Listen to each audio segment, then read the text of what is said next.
আসসালামু আলাইকুম প্রিয় দর্শক, ভয়েস অফ আমার দেশে আপনাদের সবাইকে স্বাগতম। আজ শনিবার ১৯ এপ্রিল ২০২৫। আমার দেশের প্রথম পাতায় আজকে আমরা দেখতে পাচ্ছি প্রথম বঙ্গবন্ধু মুন্সী মেহেরুল্লাহ। বঙ্গবন্ধু বললেই মানুষ এখন শেখ মুজিবুর রহমানকে বোঝেন। শেখ মুজিবের এই উপাধি বা খেতাব রাষ্ট্রীয় নয়। ৬৯-এর গণঅভ্যুত্থানের সময় ২৩ ফেব্রুয়ারি ১৯৬৯ ঢাকায় অনুষ্ঠিত একটি জনসভায় ছাত্রলীগের তখনকার নেতা তোফায়েল আহমেদ এই খেতাব দিয়েছিলেন আওয়ামী লীগ নেতা মুজিবকে।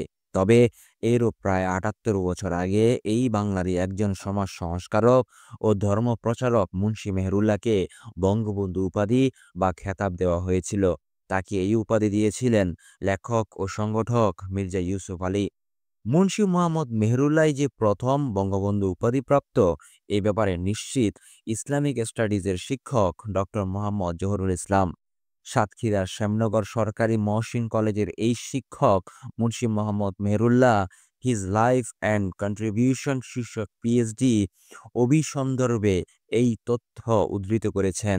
তিনি ২০০১ সালে ইসলামী বিশ্ববিদ্যালয় কুষ্টিয়া থেকে ডক্টর ইয়াহিয়া রহমানের তত্ত্বাবধানে এই অভিসন্দর্ভের জন্য পিএইচডি ডিগ্রি লাভ করেন। মেহেরুল্লাহর কর্মজীবনের উপর আলোকপাত করতে গিয়ে ডক্টর জহুরুল লেখেন, মুন্সী সাহেবের এরূপ জনপ্রিয়তা ও বাংলার অভিবাসীদের প্রতি সমান মমতাবোধ ও দয়া থাকার কারণে তৎকালীন সভ্য সমাজ কর্তৃক প্রদেয় বঙ্গবন্ধু উপাধি যথার্থই হয়েছে। প্রখ্যাত লেখক ও সমাজ সংস্কারক রাজশাহীর অধিবাসী মির্জা ইউসুফ আলী মুন্সী সাহেবকে বঙ্গবন্ধু উপাধিতে ভূষিত করেন। মির্জা ইউসুফ ১৮৯১ সালে রচিত তার প্রসিদ্ধ ও প্রথম মৌলিক গ্রন্থ দুগ্ধ সরোবরের ভূমিকাতেই মুন্সী মোহাম্মদ মেহেরুল্লাহ সাহেবকে বঙ্গবন্ধু নামে আখ্যায়িত করেন। ডক্টর জহুরুল বলেছেন, মির্জা ইউসুফের উক্ত গ্রন্থে সমকালীন মুসলিম বাংলার উন্নয়নমূলক যে মহাপরিকল্পনা উপস্থাপিত হয় তার পুরোগামী হিসেবে সমকালীন বঙ্গবন্ধু মুন্সী মোহাম্মদ মেহেরুল্লাহর নাম উল্লেখ করা হয়। আমার দেশের এক প্রশ্নে ডক্টর জহুরুল বলেন, থিসিস পেপারের উপর আয়োজিত সেমিনারে পিএইচডি কমিটির সভাপতি তখনকার উপাচার্য মোহাম্মদ ডক্টর মুস্তাফিজুর রহমান আমাকে প্রশ্ন করেন, মুন্সী মেহেরুল্লাহ বঙ্গবন্ধু হলেন কিভাবে? আমি রেফারেন্স সহ উত্তর দিয়ে ডক্টর মুস্তাফিজুর সহ সেখানে উপস্থিত শতাধিক স্কলার ও মাস্টার্স লেভেলের শতিনেক শিক্ষার্থীকে সন্তুষ্ট করতে সক্ষম হই। যথাযথ উত্তর না দিতে পারলে আমাকে পিএইচডি ডিগ্রি দেওয়া হতো না।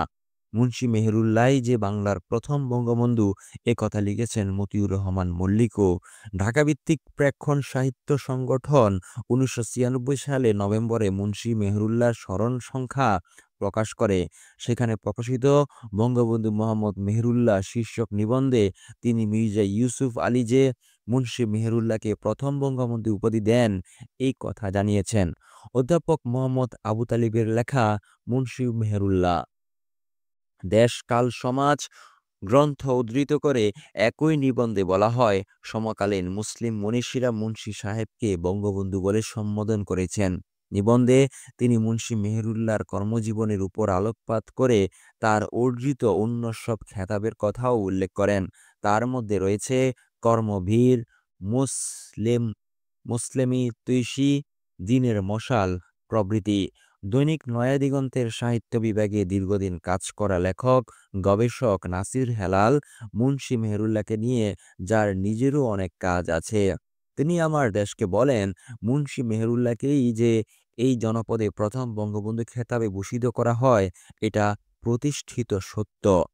ঊনবিংশ শতাব্দীর লেখক সমাজ সংস্কারক শিক্ষাবিদ ধর্মপ্রচারক মির্জা মোহাম্মদ ইউসুফ আলী তাকে দুগ্ধ সরোবর বইয়ে এই খেতাব দেন।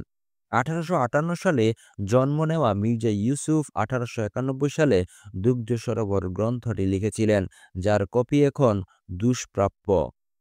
মুন্সী মেহেরুল্লাহর পরিচয়। মুন্সী মেহেরুল্লাহ ১৮৬১ সালে ২৬ ডিসেম্বর মাতুলালয় যশোর জেলার তৎকালীন কালীগঞ্জ থানার বর্তমান ঝিনাইদহের কালীগঞ্জ উপজেলা গোপ গ্রামে জন্মগ্রহণ করেন। প্রিয় দর্শক, আমরা আসছি আমার দেশের দ্বিতীয় আরেকটি প্রতিবেদনে। রোহিঙ্গা সমস্যার সমাধান না হলে মিয়ানমারে শান্তি আসবে না, পররাষ্ট্র উপদেষ্টা বললেন। প্রিয় দর্শক, আমরা আরো দেখতে পাচ্ছি বাংলাদেশকে নিরাপদ ঘোষণা করল ইইউ। অবৈধ অভিবাসন নিয়ে প্রতিবেদন বিবিসির। ইউরোপীয় ইউনিয়ন ইইউ ৭টি দেশকে নিরাপদ হিসাবে চিহ্নিত করেছে, যার মধ্যে বাংলাদেশের নামও রয়েছে। বাকি দেশগুলো হলো কসোভো, কলম্বিয়া, মিশর, ভারত, মরক্কো, টিউনিশিয়া। উদ্দেশ্য হিসেবে বলা হচ্ছে এসব দেশ থেকে যাতে ইউরোপে আশ্রয় প্রার্থীদের আবেদন দ্রুত নিষ্পত্তি করা হয়। ইউরোপীয় কমিশনের দিক থেকে বলা হয়েছে, গত বছর সিদ্ধান্তে নেওয়া অভিবাসন ও আশ্রয় চুক্তির কিছু দিকের বাস্তবায়ন দ্রুত গতিতে করার প্রস্তাব করা হচ্ছে, যা ২০২৬ সালের জুন থেকে কার্যকর হওয়ার কথা ছিল। এই ৭ দেশ থেকে যাওয়া নাগরিকদের আবেদনগুলো ব্যর্থ হওয়ার সম্ভাবনা বেশি। এমন ধারণা থেকেই তাদের আবেদন ৩ মাসের মধ্যে দ্রুত নিষ্পত্তি করা হবে। ইউরোপ সহ বিশ্বের অনেক দেশে অভিবাসন প্রত্যাশীরা নিরাপত্তার কারণ দেখিয়ে আশ্রয় চান, যদিও এর মধ্যে বড় একটি অংশের আবেদন নাকচ হয়ে যায়। এখন এই বিষয়টি আরও দ্রুত গতিতে হবে এবং আবেদন নাকচ হলে তাদের দেশে ফেরত পাঠানো হবে। প্রিয় দর্শক, আমরা আরো একটি প্রতিবেদনে দেখতে পাচ্ছি আওয়ামী আমলে রাজনৈতিক বিবেচনায় দল নিবন্ধন। নিবন্ধন ছিল দল ভাঙার অংশ। তৎপরতা চলত গোয়েন্দা সংস্থার ব্যবস্থাপনায়। বড় দল থেকে লোক ভাগিয়ে নতুন নিবন্ধন দেওয়া হয়। ডক্টর বদিউল শেখ হাসিনার শাসনামলে নির্বাচন কমিশনের শর্ত পূরণ করে 4টি রাজনৈতিক দল নিবন্ধন পায়। এর মধ্যে 3টি দলের নিবন্ধন নিয়ে প্রশ্ন তৈরি করা হয়। অভিযোগ রয়েছে, তৎকালীন সরকারের ইচ্ছায় ও গোয়েন্দা সংস্থার ব্যবস্থাপনায় রাজনৈতিক বিবেচনায় অযোগ্য এ 3টি দলকে নিবন্ধন দিয়েছিল কমিশন। প্রিয় দর্শক, আরও দেখতে পাচ্ছি আমরা গাজায় গণহত্যা ও ভারতে ওয়াকফ আইনের প্রতিবাদে শুক্রবার বায়তুল মোকাররমে বিক্ষোভ করে জমিয়তে উলামায়ে ইসলাম। প্রিয় দর্শক, আরও দেখতে পাচ্ছি আমরা সারা দুনিয়ার জন্য ইসরায়েল একটি বিস্ফোরা রাজধানীতে বিক্ষোভ সমাবেশে নেতারা।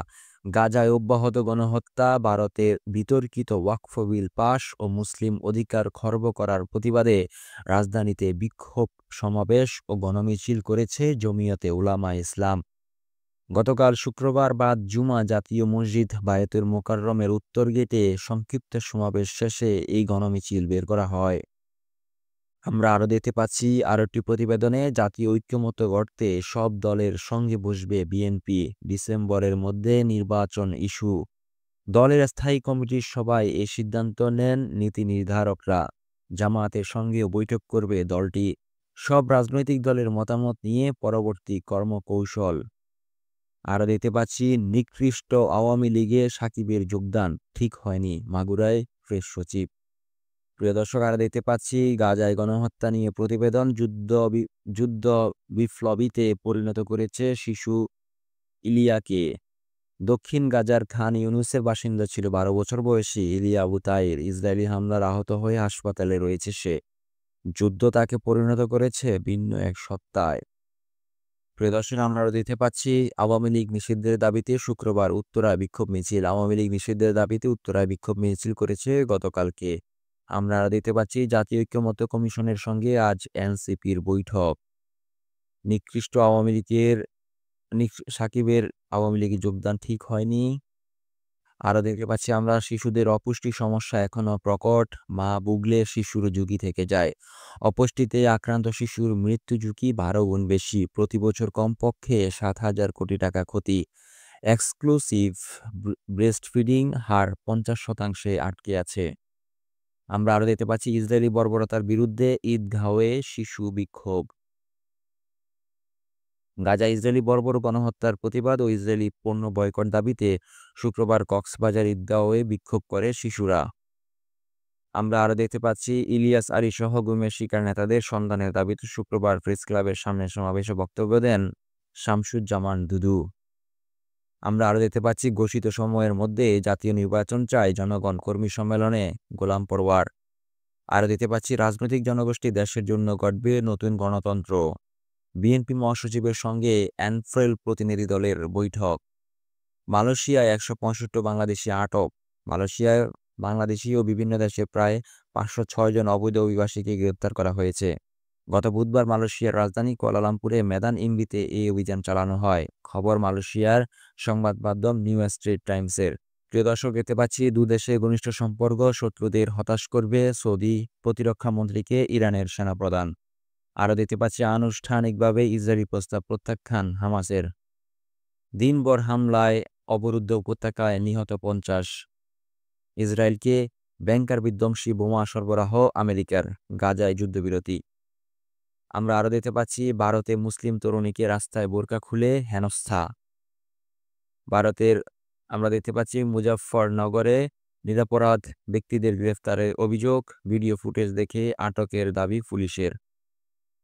আরও দেখতে পাচ্ছি গাজার যুদ্ধাহত শিশুর ছবি বিশ্বসেরা। আরও দেখতে পাচ্ছি ইয়েমেনের আমেরিকার বিমান হামলায় নিহত ৭৪। প্রিয় দর্শক, আমরা আসি আমার দেশের একদম শেষের পাতায়। ভারতের অসহযোগিতায় চাপা পড়েছে তদন্ত। চাঞ্চল্যকর এমপি আনার হত্যা, মাস্টারমাইন্ড মিন্টুকে ছাড়াতে তদবির বাহাউদ্দিন নাসিম ও সঞ্জিতের। জিজ্ঞাসাবাদ হতে পারে মঞ্জুর সাবেক এপিএস ও সাবেক এমপি মহারাজকে। হেলিকপ্টারে করে আসামি ধরার নামে নাটক করেন হারুন। হত্যার নেপথ্যের হোতারা ধরাছোঁয়ার বাইরে। শিগগির তদন্ত শুরু, রিমান্ডে আনা হবে গ্রেফতারকৃতদের। ডিবি। আমরা আরও দেখতে পাচ্ছি ভেজাল জ্বালানি তেলে দিশেহারা ভোক্তা, বিপিসি মন্ত্রণালয় নীরব। ভেজাল মুক্ত করার সুপারিশের ফাইল ৩ মাস ধরে বন্দী মন্ত্রণালয়ে। ভেজাল তেলে নষ্ট হচ্ছে হাজার হাজার গাড়ি। বিপিসি ও জ্বালানি মন্ত্রণালয়ের বিশেষ চক্র সুবিধাভোগী। ভেজাল জ্বালানি তেল পরিবেশকে আরও বেশি দূষিত করছে। আরও দেখতে পাচ্ছি ১ যুগ পর আলোর মুখ দেখছে বে টার্মিনাল। চট্টগ্রাম বন্দর রোববার উঠছে এক নেকে। ২০১৩ সাল থেকে মূলা ঝুলিয়ে রেখেছিল আওয়ামী লীগ। ঢাকা ইসলামাবাদ সার্ক পুনরুজ্জীবিত করার পক্ষে পাকিস্তানে বিবৃতি। আমরা আরও দেখতে পাচ্ছি দর্শক, টঙ্গীতে ২ শিশুকে কুপিয়ে হত্যা, মা আটক। এখানে একটা গ্রাফিতি দেখতে পাচ্ছি আমরা। ভারতীয় আগ্রাসন রুখে দেওয়ার দাবিতে শুক্রবার ঢাকা বিশ্ববিদ্যালয়ের রাজু ভাস্কর্যের সামনে মানববন্ধন করে বিপ্লবী ছাত্র পরিষদ। আমরা আরও দেখতে পাচ্ছি জুলাই বিপ্লব নিয়ে প্রতিবেদন। নষ্ট হয়ে গেছে এক চোখ, চিকিৎসার অভাবে বাকিটিও ঝুঁকিতে। টাকার অভাবে উন্নত চিকিৎসা হচ্ছে না। মেহেদী হাসান নীরব। পুলিশের বুলেটই পুলিশ হওয়ার স্বপ্ন দুরিস্বাদ। আর এক সব দেখতে পাচ্ছি খবরে, বোচাগঞ্জের হরিপুর গ্রামের বটতলায় শিক্ষা দেওয়া হচ্ছে কৃষকদের। ব্যতিক্রমী স্কুলে নিরাপদ খাদ্য উৎপাদন শিখছেন কৃষক। আর দেখতে পাচ্ছি দর্শক আমরা বাংলাদেশের বক্তব্য, ভারতের প্রত্যাখ্যান সংখ্যালঘু ইস্যু। দর্শক, এই ছিল আজকের মতো প্রতিবেদন। দেখা হবে পরবর্তী ভিডিওতে। আসসালামু আলাইকুম।